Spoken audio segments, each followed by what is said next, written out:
Hi, everybody. I'm Pamela D Wilson, caregiving expert, advocate, and speaker. I am your tour guide, your host, and the instructor for this part. We're going to talk about how sensory and emotional concerns affect nutrition. If you ever get stressed, you probably know this. You get stressed and you want to start just putting food in your mouth. Cakes, cookies, salty snacks, all kinds of things. It's no different for our elderly parents. A lot of things affect nutrition. We'll talk about this. We're going to start as we usually do with, guess what? Housekeeping. I substitute the term elderly parent or elderly parents with the person for whom you are providing care. The outline for this module is in the course materials. Print the slide handouts. Follow along, fill in the blanks.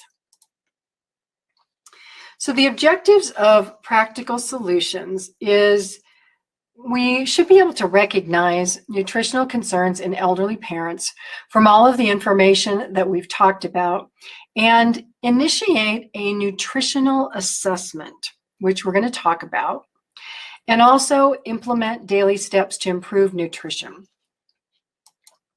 More specifically, and doesn't this piece of cheesecake look really good about right now? I don't know about for you, but I really like cheesecake.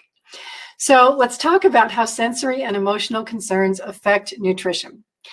After this part, you should be able to relate how the senses affect the desire to eat or not eat, detect potentially harmful situations, and identify the emotional aspects of sharing meals for the elderly and for many of us.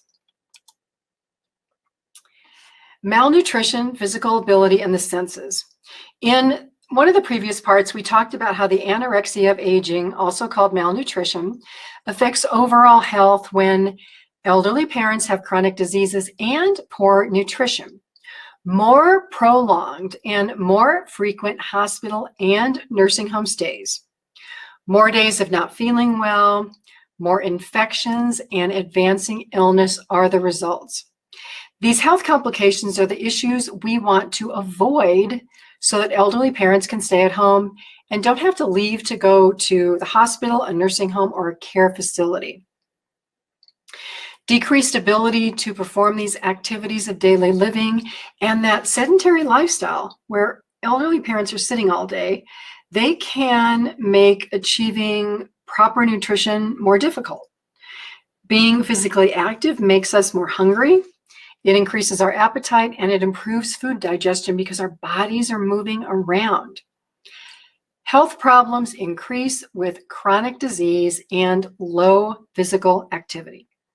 We've talked about this. This is kind of one of those rule of 7 things that we're going to keep talking about so that you have different ways to talk to your elderly parents about this.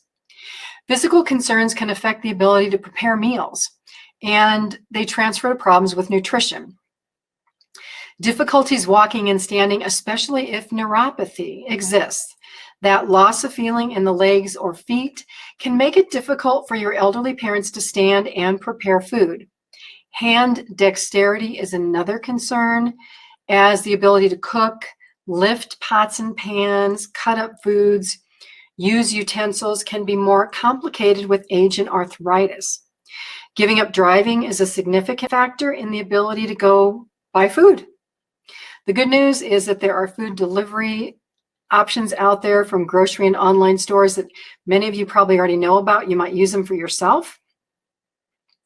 Being less physically active also results in a decrease in appetite. Elderly parents, because they don't move around, aren't hungry, yet they need good nutrition. We have 6 senses. How many of you know what these are? Grab your pens. They are sight, smell, taste, hearing, touch, and this is a medical speak term, proprioception, which means we have feelings of being hungry. We feel pain. We feel thirsty. As we age, we experience declines in all of these senses at differing rates and to different extents depending on each person. The senses of smell and taste, those are 2 that are most commonly linked to having an appetite or not.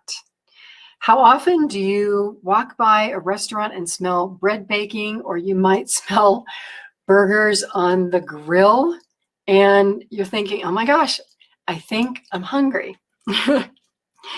Chemosensory function. So appetite decline with a loss of sense of smell and taste. There's a medical term called chemosensory function, which is a very complicated term for having a poor sense of smell and taste. Smelling disorders are actually more common than taste disorders. However, any lower sensitivity in either area contributes to elderly parents not having an appetite. Poor chemosensory function can result from taking medications, having an upper respiratory infection, nasal or sinus problems. If you use nasal sprays, you might have a loss of sense of taste or smell. And as you might imagine, chemosensory function, having cancer and being treated with chemotherapy can affect this. Also, people who are alcohol dependent, you drink a lot, you can't get away from alcohol, you experience a weakened sense of smell and taste, which is why sometimes you'll see alcoholics who are very, very thin. They don't have an appetite. They want to drink because they have that craving, but there's no appetite to eat food. So what do we do about concerns with chemosensory function? I'll share some concerns in the section called Practical Tips, but we'll also talk about another function. So the other effect of chemosensory function is to warn us about harmful smells. When the sense of smell is poor, elderly parents may not be able to smell things like natural gas from a stove or other poisonous smells in the house. And that includes the smell of something burning like food on the stove, or a candle that might be burning, that might be the wax is overflowing and it's starting to cause a fire. If an elderly parent has a poor sense of smell, you want to take extra precautions like making sure that smoke detectors and carbon monoxide detectors are installed in their homes. Let's talk about dental and vision concerns, because this has frequently been a concern for many of my clients.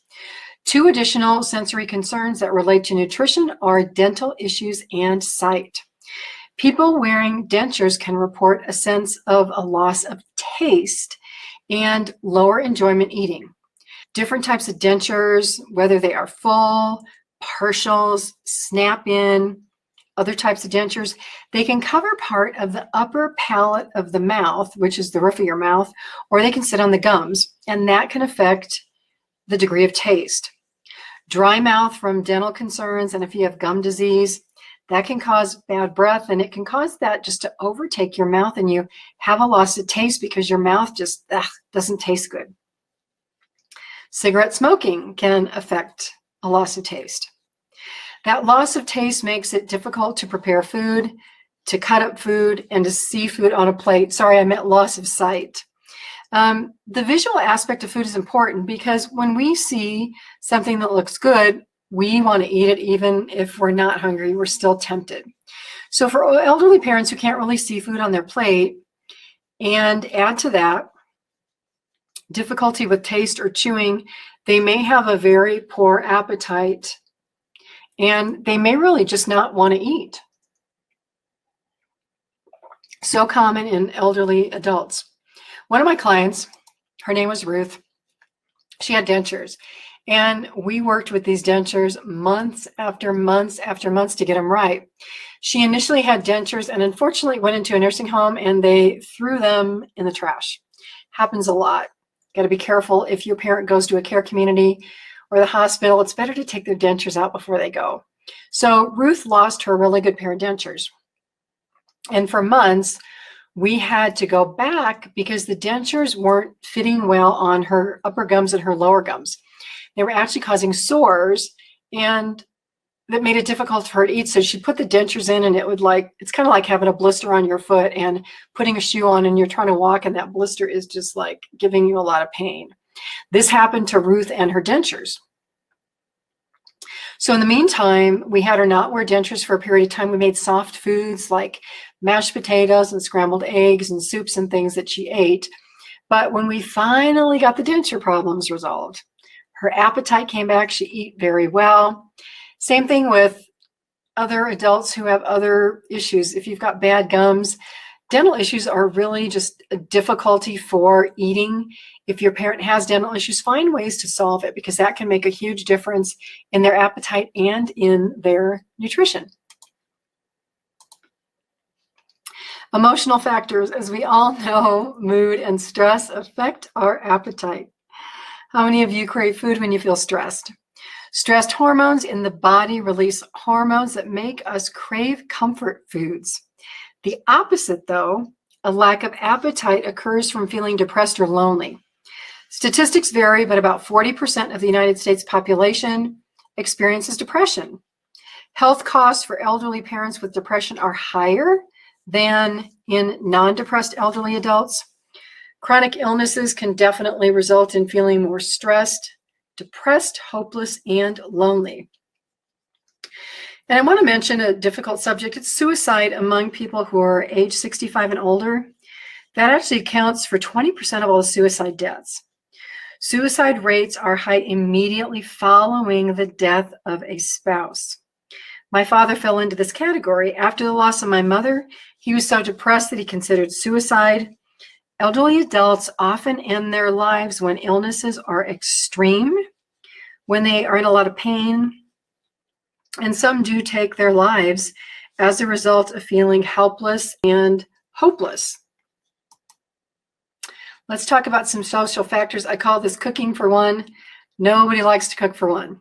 I've had clients over the years who, while they definitely appreciated the care and help from their adult children and other family members to bring food and to grocery shop, what they really wanted more than anything was to go out to dinner and feel like a family again.